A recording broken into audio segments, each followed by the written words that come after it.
Hello, hello, hello, and welcome to the College of Creation. My name is Dan. And my name is Michael. And we are Dungeons & Dragons DMs who love to homebrew items, spells, creatures, and features for D&D. And this is a show where we make brand new homebrew every single week based on prompts that we get from our audience, our listeners, our friends, our community. And this week we were tasked with making another sort of weird and large game mechanics prompt. Large but also small at the same time. We were tasked with creating a new damage type. So, yeah, I don't know. How'd you approach this? What was your take? I started this week right out of what we talked about at the end of the episode last time. What is the justification for more damage types? Because really, if you get past resistances and immunities and vulnerabilities, all of the damage types kind of do the same thing. Like it Right. really is flavor. It's how you want your spells and your abilities and your magic to look and feel for you as a character. Like, what if you are up against an enemy that's not resistant to fire damage and not resistant to necrotic damage, and you use one or the other, you're still doing 1d8 damage, right? It's still Right. taking the same amount of health out of that enemy. So I really wanted to figure out, not just for new damage types that I was creating, but for all types of damage, what additional layer I could add to make each of them unique and kind of even the playing field so that there was then room to add other types of damage that could do different things. Yeah. There has to be a reason why you would choose fire damage over necrotic damage, Right. or vice versa, even in the absence of an immunity or a resistance or a vulnerability. You know, so often I think at the table we roll damage, and if your spell or if your attack is doing multiple types of damage, right? You're like, okay, it's 3 slashing and it's 5 fire damage. You might ask that the first time you hit a creature, and the DM would be like, okay, cool. You notice it takes it seems to resist the fire. It seems to shrug off the fire damage as you slash into it, or seems to shrug off the blow from your non-magical dagger. Mm-hmm. It doesn't impact and pierce through its carapace. And we do those things to indicate okay, this thing has resistance, or it has immunity, or it has vulnerability. But then once that is clarified, and once it's okay, I don't need to define this type of damage or this type of damage because this thing doesn't have any resistances or immunities or vulnerabilities, you just say the amount of damage, and you don't necessarily, you flavor it how you want to flavor it. The dice, because it mechanically dice, doesn't matter. Mechanically, it doesn't function any differently if there aren't resistances and immunities. So I definitely thought about what are other ways that we can track damage. What are other ways that we can approach damage beyond just hit points and beyond just elemental or whatever other damage type and things like that. So I came up with some things that aren't exactly damage types, but they're damage. They're different approaches to damage. They're different kinds of damage, not exactly damage types. I think we should just get into it. I don't know how much preamble we're going to make that doesn't cut into the actual let's just get into it, Mike. I'd love to you mentioned a little bit about your approach, but so what did you actually end up developing for this? Like I said, I was focusing on justification. And there are currently in the game 13 damage types, 16 if you count magical and non-magical bludgeoning, piercing, and slashing. Mm-hmm. So I just kind of went back into the books and tried to find some type of system also within the mechanics of D&D that had roughly 13 to 16 options to see if I could pair them up with something so that it wasn't just damage typing being the basis of the creation. And there are roughly the same amount of conditions as there are damage types. Some of them don't make sense. Sure. Some of the, exhaustion doesn't really make sense because that's pretty severe. Unconsciousness doesn't really make sense. So I decided to take out like the really damning ones, but I linked most of the other ones with a damage type. So if you'll open your document, I call my creation today augmented damage. Cool. When using a weapon, spell, or other instrument of combat, it is common to encounter various resistances and immunities to certain types of damage. In many cases, when not dealing with a creature or object that resists a damage type in some way, attacks can feel a bit lackluster. Regardless of the damage a weapon deals, the hits can feel uninspiring against a neutral foe. Below is a more augmented breakdown of how damage typing could work. Whenever you score a critical hit that deals damage, you can choose to roll 1d100. If the result is between 81 and 100, the additional detriment is imposed on your target. So that's the top 20%. I love tying it to 100. crits. I think that's really smart. Yep. And I think you can mess with that percentage, right? Like if you wanted to play with harsher criticals in your game, you could be like, okay, you know, it's above 50, and you get that. If you really want to be like criticals feel beefy, and that's cool. it could fluctuate based on CR of the foe or you know, intensity of the narrative implication of whatever you're doing. Yeah, that can definitely be skewed up or down depending on the situation. That's cool. This is what I did. I want to skip the blocks in the middle for a second and go down to the bottom. Okay.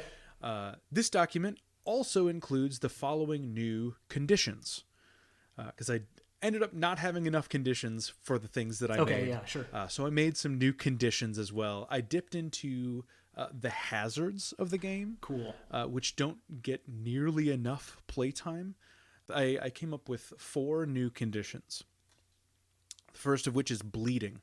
A bleeding creature takes 1d4 necrotic damage whenever they take an action. Okay. So if you're bleeding, not bloodied, which is 50% of your damage, or 50% of your health or below, a bleeding creature, anytime you move to do something, you take damage. So if you stand still, you're fine. It's whenever you agitate your wound, you bleed a little bit more. Second of which is burned. A burned creature takes 1d4 minus 1 fire damage at the beginning of each of its turns for 1d12 turns. So first you roll for the severity of the burn, and then depending on how many turns that result dictates, 1d4 minus 1 fire damage, which means at some point you might roll 0. Yeah. You might not take any burn damage. Third of the 4 is called doused. A doused creature can't breathe. It can hold its breath for a number of minutes equal to 1 plus its con modifier to a minimum of 30 seconds, then takes 1d4 water damage, which we'll get to in a second, at the beginning of each of its turns. And the fourth of the new conditions is called shining. A shining creature emits dim light and can't benefit from the invisible condition. Okay, great. That's perfect. Pretty basic. So, to even the playing field, like I was talking about before, I linked an additional detriment to each of the existing damage types in the game already. For acid damage, the target becomes blinded for 1 minute. Cold damage, the target's movement speed is reduced by 20 feet for 1 minute. Fire damage, the target becomes burned flat out. Lightning damage, the target becomes paralyzed for a minute. Poison damage, the target becomes poisoned for 1 minute. Thunder damage becomes deafened for 1 minute, and that takes care of all of the elemental damages. I wonder if the lightning is a little powerful. Probably. Paralyzed is a little beefier than the other ones here, but, you know. I wanted to streamline it for now. Yeah. Just to make sure that Kinda like make that everything minute mark kind of was the overarching thing. I do agree with you. So maybe the paralysis includes a save every turn. Yeah, maybe. Just for the option of getting out of it. Yeah. I think that'll be in the update for sure. Moving over to specialty damage, which is force, necrotic, psychic, and radiant. Force damage, the modifier of your damage roll is doubled along with the dice. Okay. Pretty simple. No Heavier hit. Yeah. No condition attached to that one. No condition attached to that one. Yeah. But I think that's fair because so few things are resistant to force damage that, like, if you're dealing with it, you're dealing with something that it's gonna overcome whatever situation, whatever Yeah. resistance situation most things have. For necrotic damage, the target starts bleeding and continues for 1 minute, which is one of those new conditions. For psychic damage, the target becomes charmed by you for 1 minute. Oh, okay. For radiant damage, the target starts shining and continues for 1 minute. Interesting. I thought the obvious answer would be blinded for radiant, but I don't think so. I think it makes more sense for acid. Sure, yeah. Radiant, you're getting hit on your body, so your body just kind of soaks up some of that radiant magic, Yeah. and shines for a little bit. The only other thing that I might be like tempted to deal with is like acid maybe does like reduces the AC granted by armor, perhaps, or something like that. Like Oh yeah, corrodes it a Yeah, little yeah. bit. But the timing is weird for that, and I like shining as a condition as well. So I think it all works out fine. Thanks. Moving down to physical damage, this is your bludgeoning, piercing, and slashing, and I grouped those together. So for non-magical bludgeoning, piercing, or slashing, the target is badly harmed by your hit and can't recover hit points until the end of their next turn. Okay. So just a brief pause on hit point regeneration. Cool. And for magical bludgeoning, piercing, or slashing, the damage type changes to force, and you decide between the two detriments. So either you can double your modifier, or you can hinder the hit point recovery until the target's Cool. next turn. Nice. So you can choose between the two. Gives you a little bit of versatility. Cool. Then, per the assignment, I did create 3 new ones. Okay. 2 elemental damage types and 1 specialty damage type. The first of the 3 is air damage. That's Okay. like wind, air. This is an elemental damage type. The target becomes restrained for 1 minute. Okay. If you crit within an air damage attack. The second is shadow damage. So often is misequated to necrotic damage, Right, which yeah. is not the same. Yeah, it feels very different. So shadow damage, I changed that to shadow damage. The target becomes frightened of you for 1 minute on a crit. And then the one we've been talking about since the first time we did Pokemon stat blocks, back in the first 20 episodes of the show, water damage. I like it. The target becomes doused. All of the water-based spells and abilities in the game either deal force damage or bludgeoning damage, Yeah. neither of which feels correct to me. So I tried to think of what this led to the creation of the other conditions, because I really don't think bludgeoning damage makes any sense. Maybe bludgeoning damage in addition to water damage, but what happens if Something. you're underwater? You can't breathe. Right. So, Yeah, that's a very different thing, and like Yeah. I've never really been able to figure out exactly that, like underwater, like pressure crushing damage sort of thing, like feels, I don't know, there's something different about it than just regular bludgeoning damage in a lot of ways. So I don't know.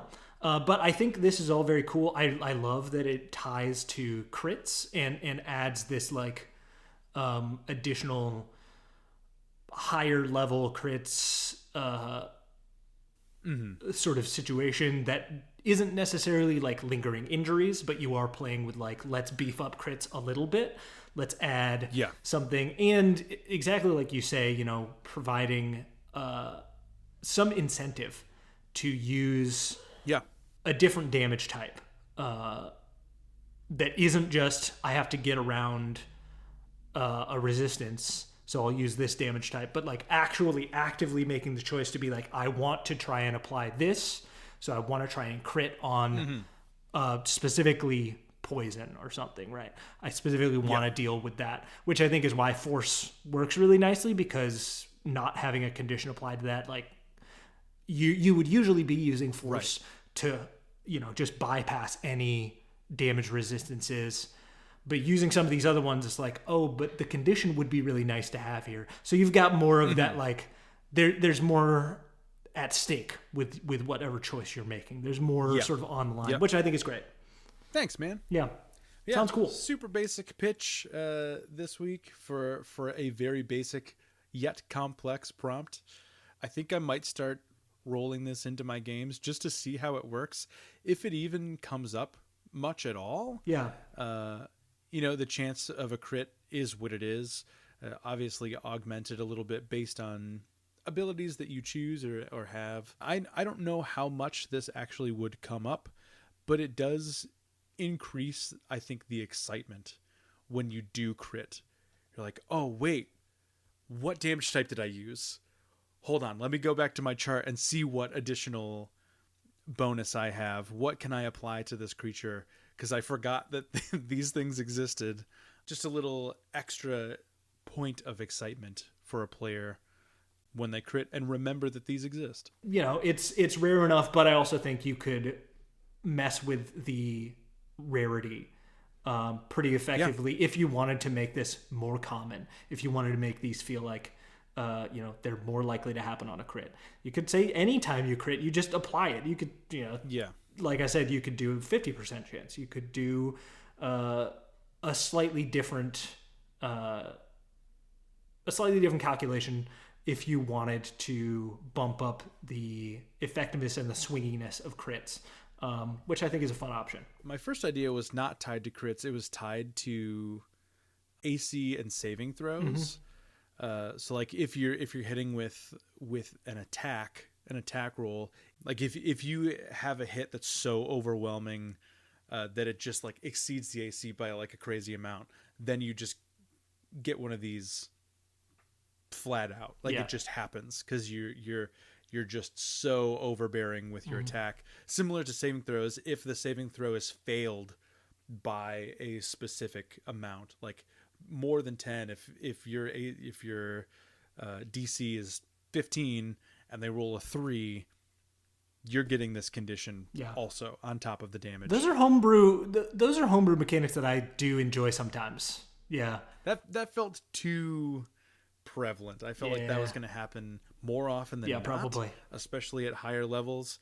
So this felt like maybe a bit of an overcorrection, but I'd rather hedge on the side of not happening enough than just like over flooding the game with these extra abilities. Yeah, it's tricky, and you'd have to play around with the play testing, but I think conceptually there's something fun there for sure. So worth giving it a shot. Thanks, man. Well, you went really, I think, pretty comprehensive here in terms of your approach. I was not expecting that necessarily, but I think it really worked. I took a very different tactic. Like I said, I primarily thought about what are different ways that we can think about damage. So I didn't create a new damage type exactly. I created a new kind of damage.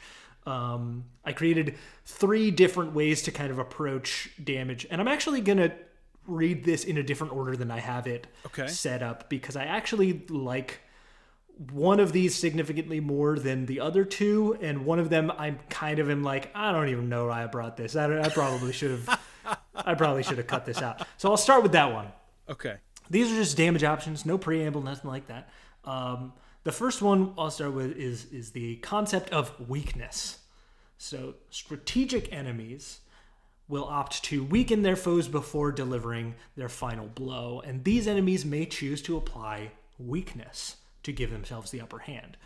So this is an option you can give to certain creatures that might be strategic, that might be more calculating. Okay. I wouldn't recommend this to simple beasts, anything with an intelligence of 6 or lower. But you could potentially give this to smart, clever enemies, martial groups, things like that.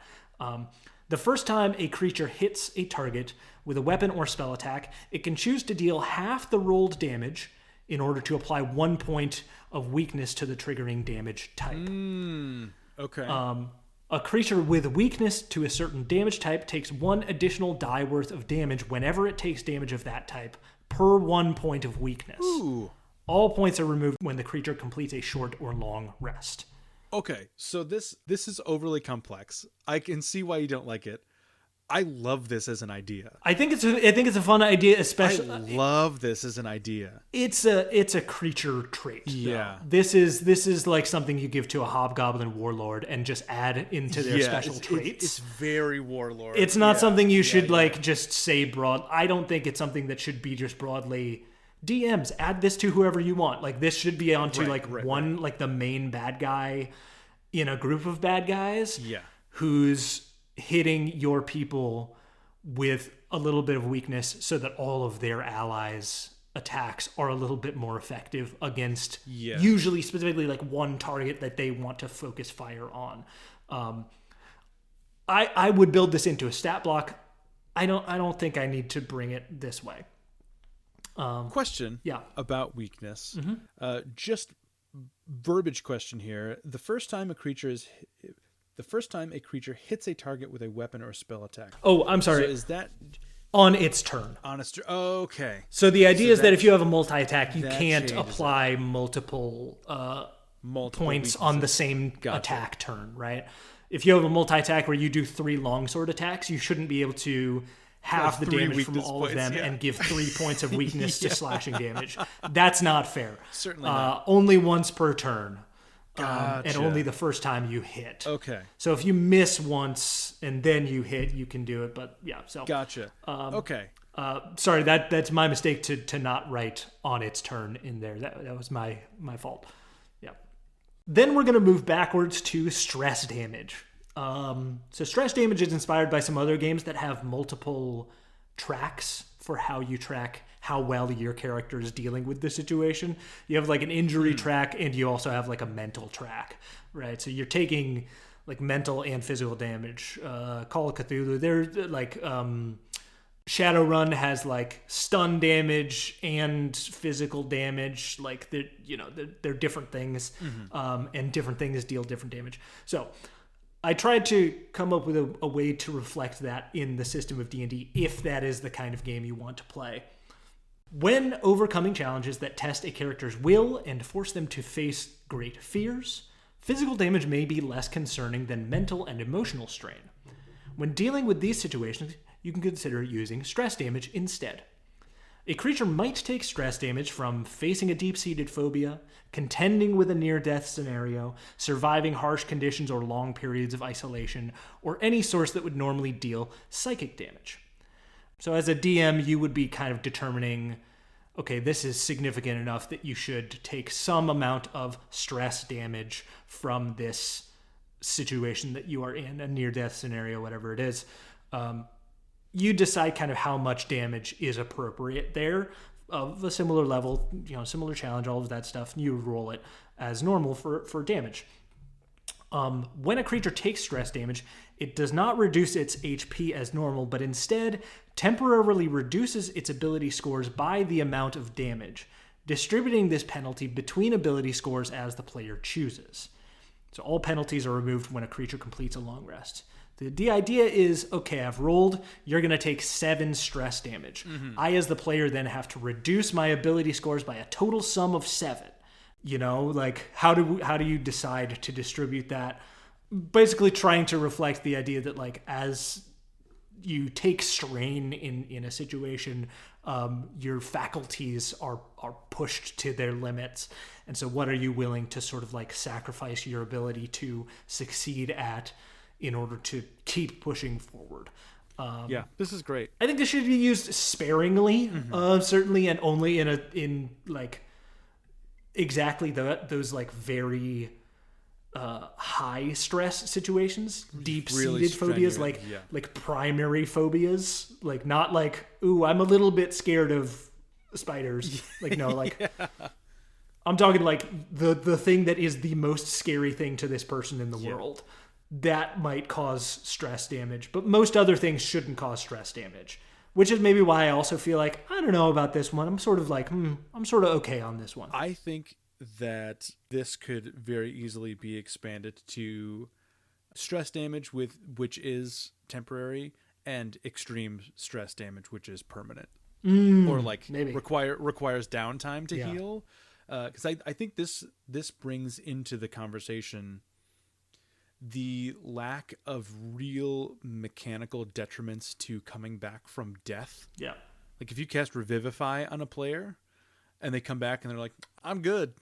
Or like, what's the other one that Matthew Mercer talks about all the time? Like when a character takes damage that deals more than half of their health, they receive a permanent scar. Yeah. That like either they carry with them physically or like it is a mental like complex that they develop after taking that much damage in one hit. This is a nice mechanical representation of something like that.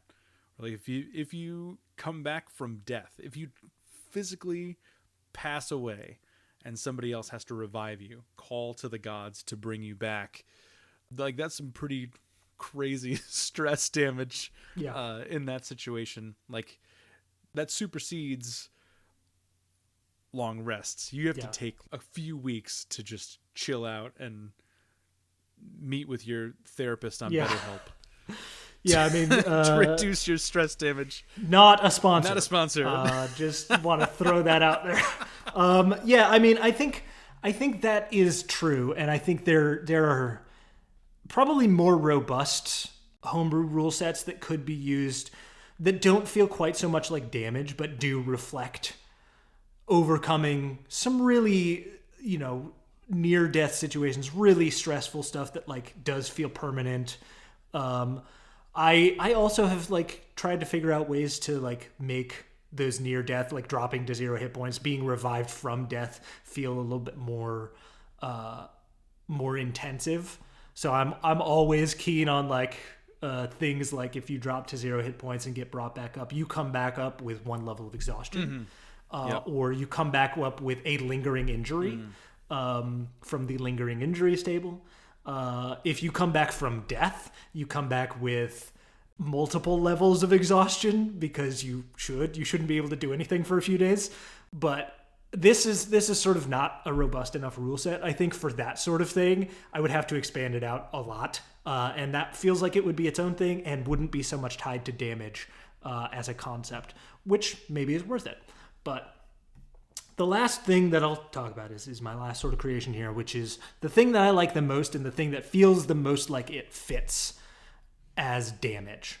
And this I call doom damage. Love it already. Certain very powerful enemies who command greater control over the boundaries of life and death may have access to an additional damage type. Doom damage. I want to make it very clear that this should be reserved for like real high level bad guys, real high level spellcasters. Like this is not something that just anybody should have access to. Like this should be like big folks, because a creature that can deal doom damage can choose to do so once per turn instead of dealing its normal damage for a weapon or spell attack. When a creature takes doom damage, its current HP remains unchanged, but it instead suffers 1 automatic death saving throw failure whenever it falls to 0 HP. If a creature takes 3 doom damage, it instantly dies when it falls to 0 HP. So basically you're stacking, you have 1 death save failure already. I've decided you already fail. Yeah. I have marked you for doom, essentially. So I'm not dealing any damage to you, but when you take enough damage to drop to 0, you're already on 1, you're already on 2, or in the worst case scenario, I already gave you 3 death saving throws, so you go down to 0, you're done. It's over. A creature can only recover from doom damage by completing a long rest or receiving magical healing of 3rd level or higher. It feels more like damage to me. It feels more like the kind of thing that someone who is intending to do damage can like hit you with something that is separate. It's on a separate track. So yeah, I would restrict this mostly to enemies, maybe not of like the highest possible level, because many of those enemies have access to things that can kill you right off anyway. But like this should be like mid-high level. This should not be the kind of thing that your party is facing at level like 7 and below, I wouldn't think. Yeah, this feels like a really comfortable mid-level enemy trait. It feels really nice in like 12 to 16, 11 to 16. Yeah. You're fighting the stuff that's really dangerous, but not like world-ending Right. danger. And that like really wants to kill you and really can like make Yeah, that they happen mean if they it. want to. Yeah, they mean it, and they will follow Yeah. through if they can. So like this should definitely be the kind of thing that you only face when like death is a very real possibility and like your Yeah. players are ready to deal with things that are really ready and prepared to kill them. I like this a lot. I also like this the most. I think this is a feature that I would like to give to a number of things, or maybe I just turn it into a couple of spells. It could be actually a really fun and interesting, cool villain spell. Yeah. Obviously, it wouldn't really work to put this spell in the actual like list of spells that characters can learn if it specifically deals with cutting off death saving throws. But it is the kind of thing that could be really fun for an enemy to have access to, just like a spellcasting feature or something like that that just like gives you a death save fail. Yeah. That's it. Make a con save, and if you fail, you have one death saving failure. Very cool. I like all three of these a lot. Yeah, I mean, really nice. I think my primary focus here was like the damage types. Once you get around the actual mechanical stuff, is entirely flavor. Maybe damage doesn't always have to be to the HP track, but can be addressed elsewhere in the game. And I think we both managed to address that idea of like damage Really is different primarily today, too. flavor. Yeah. Unless you give it something else that it's doing. Either it's damaging a different part of the character sheet, it's using a different metric on the character sheet to determine the damage, or it's doing something unique that only it can do. Only that damage type. As far as a condition goes, which I think is really cool and the kind of thing that I would definitely utilize in a game. So very cool. Nice. A much different discussion than I thought we would have today, but Yeah. really nice. It's very interesting to have gotten a couple of these prompts that specifically deal with, I think, the more like root mechanics of the game and kind of allows us to, I think, get into some of the nitty gritty of game design a little bit and some of the like concepts of, how do you, if you are designing the game or if you're designing your own portion of the system, like how do you reflect something that the game doesn't accurately reflect, feels like something unique that you want to do with the game that the current mechanics don't really support. Like, how do you address that? How do you make new mechanics? Right. And it's tricky. It's very, very tricky to do. And hopefully it just gives everybody a lot of respect for the people who actually design entire games. Correct. Correct. It's tough. Laying out all the ideas and finding the balance between them is nearly impossible. I don't know if a perfect balanced game exists because of that, because it is so difficult to get even a portion of the game balanced correctly to make it function as a whole. So the fact that games exist that function and are not constantly broken at all is miraculous. Nothing short of it. Thanks y'all. Anyway, shall we roll for something else that we should make next time? Yeah, I rolled last week, so why don't you grab some dice while I pull up our table. Dan and I operate off of a D20 randomized table for our prompts. We take prompts from our friends, from our listeners, from our community, sometimes from each other, and we put them into this table and we roll at random for what we're going to make each week. If you have a prompt that you'd like to share with us, if you'd like to see us create on the show, you can send us an email at collegeofcreationpod@gmail.com, or you can head over to our Patreon at the same name. You can join at the free tier and listen to all of our episodes that we've put out already, and message us there if you have something that you'd like us to include in our table. Dan, take it away. What are we going to make for next week? As a 17, Michael. A 17 is the BBEG for a world taken over by doppelgangers. Oh. It's another Okay. creature. Interesting. The big bad for a world taken over by doppelgangers. Taken over by doppelgangers. Lots of specific narrative prompts lately. Yeah. Man, oh man. All right, cool. Yeah, this does feel similar to our mutant prompt in that it is asking us both to create a creature and a lot of lore. Maybe I'll just build on what I've already started from the mutants last week. That could be fun. I don't know how those would connect, but if you can pull it off, I'd love to read it. Mystique is a doppelganger, right? She's an X-Men Yeah. character. She's a doppelganger. Let's give it a shot. We'll always take a challenge. So appreciate that. Yeah. Until we both come up with something wild and crazy to show each other next week, Michael, do you have anything to say to the people before we say goodbye? Against all odds, I do have something to share with the people before we say goodbye. My wife and I are expecting a second child in July, and just getting our home ready and making sure that things are all good for that has kind of limited the time that I have available to play. And I have resorted to creating a lot of stuff for this show and playing a lot of asynchronous play-by-post Dungeons and Dragons lately. This is just a reminder for the people who are very busy. There are ways to experience TTRPGs that are not weekly or bi-weekly or monthly live games. There are options for you if you are feeling like you're missing out on your D&D fix. So by all means, listen to all of our back catalog of episodes if that gets you where you need to go. But Play by Post, it has been a big lifesaver for me recently because I have not been able to play my home game for a while.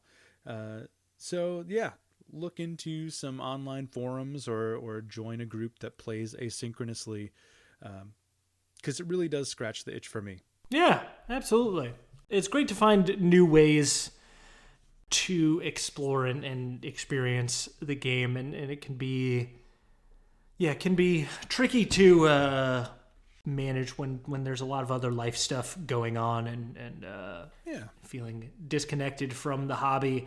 But yeah, creating new things every week has been a great way for me to feel like I'm still connected to the hobby, even in moments where I haven't been playing quite so regularly. Yeah. So that's great. Well, Dan, thank you for creating with me. This was a strange and difficult prompt, but I'm very glad that both of us made what we both made. Very fun. I think your alternate damage types are awesome, and I would like to see them in games very, very soon. To everybody that's listening, thanks so much as always. Dan, thank you for potting as we do every week. And I hope you all have a great rest of your day, great rest of your week, and we will talk to you later. Goodbye. Goodbye.